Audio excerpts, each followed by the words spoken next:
মহোদয়ের কার্যালয়ে আমার এই লিখিত যে আবেদনটা ইতিমধ্যে পৌঁছে গেছে। তো আমার প্রশ্নটা হলো, আমি একজন নির্বাচিত চেয়ারম্যান, সরকার একটা পরিপত্র জারি করেছে, সেখানে যদি কোনো চেয়ারম্যান অনুপস্থিত থাকে, সেটা যদি তার বিরুদ্ধে রাষ্ট্রদ্রোহিত মামলা হয় বা সে যদি কোনো পলাতক থাকে, তার ক্ষেত্রে সেখানে প্যানেল চেয়ারম্যানকে দায়িত্ব দিয়ে ইউনিয়ন পরিষদের সমস্ত সেবা চালু রাখার জন্য এটা পরিপত্র জারি করছে, এটা আমি জানি।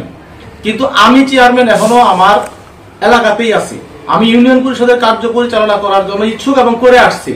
সেখানে আমাকে কেন কতিপয় দুষ্কৃতিকারী আমার মেম্বারগণরা কিছু সন্ত্রাসীমূলক ছেলে নিয়ে এসে ধারালো অস্ত্র দিয়ে ভয়ভীতি দেখে যে আমাকে ইউনিয়ন পরিষদে ঢুকতে দিচ্ছে না, এর কারণটা আমি মূলত আসলে আপনাদের কাছে জানতে চাই যে আসলে ইউনিয়ন পরিষদে আমাদেরকে এইভাবে বাধা দিয়ে আমাদের কাজের বাধা বিঘ্ন করায় তারা যদি নিউজ করে পত্রিকায় দেখে যে এই চেয়ারম্যান নেই, কাজের জন্য জনগণ ঘুরছে, এতে কি আসলে আমি কি আসলে কি অপরাধীর মধ্যে পড়ি? আমি কি আমার বিরুদ্ধে কোনো রাষ্ট্র বিরোধী মামলা আছে কিনা, বা আমি কোনো পলাতক আসামি কিনা যে আমি আসলে এই এলাকাতে নাই?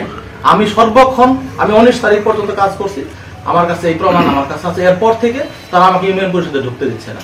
আমি মাননীয় জেলা প্রশাসক মহোদয়ের কাছে বিনীতভাবে অনুরোধ করব, আমার সার্বিক নিরাপত্তা প্রদান করে আমি আমার যেন আমি আমার ইউনিয়ন পরিষদের সকল কার্যক্রম যেন সঠিকভাবে পরিচালনা করতে পারি। আমার ইউনিয়নের জনগণকে যেভাবে আমি যে প্রতিশ্রুতি দিয়ে আসলে তারা আমাকে ভোট দিয়েছে, আমি যেন তাদের সেবাটুকু করতে পারি, এই সুযোগটুকু আমি শুধু চাচ্ছি।